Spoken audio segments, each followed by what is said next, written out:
मंजू भैया स्वागत कर चाहत हूँ, हम चाहत कि आप मंच पर आ जाए, आपका स्वागत कर ली, ओकरे बाद फिर बार गाना आगे बढ़ता कहना बात।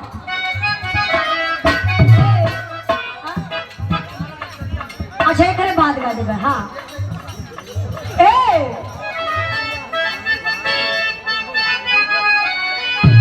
एक बार जोरदार ताली बजा के आप लोग स्वागत कर दी।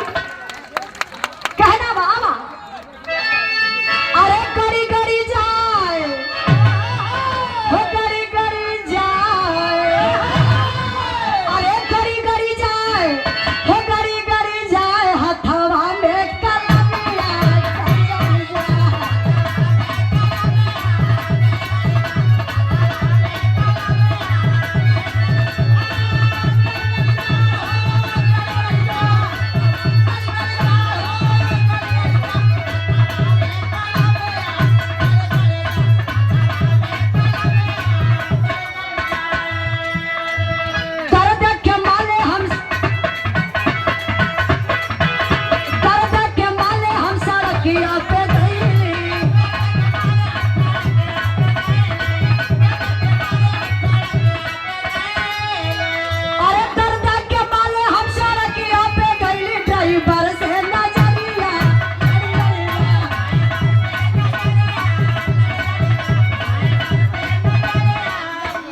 देखिए यही भाव पर कंडक्टर साहब सम्मान के लिए 100 रुपए का पुरस्कार देके बहुत बहुत प्रणाम।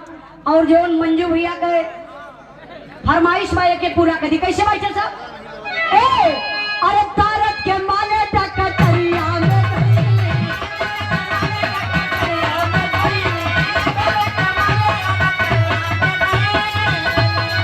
तारक के माले टकटरिया में गई टकटर से नजरिया।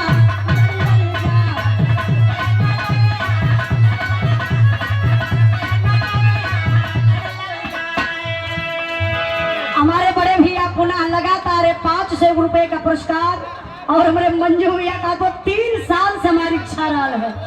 बहुत बहुत धन्यवाद। कहना है तारक के माले हमसे जरिया पे गई,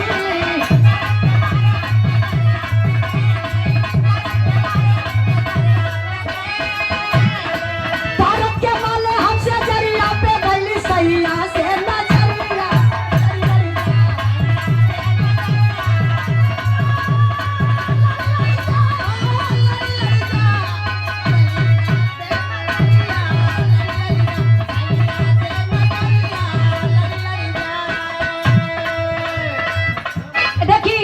लगातार पुरस्कार हमारे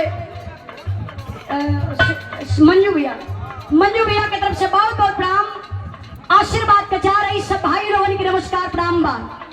अरे गड़ी गड़ी जाए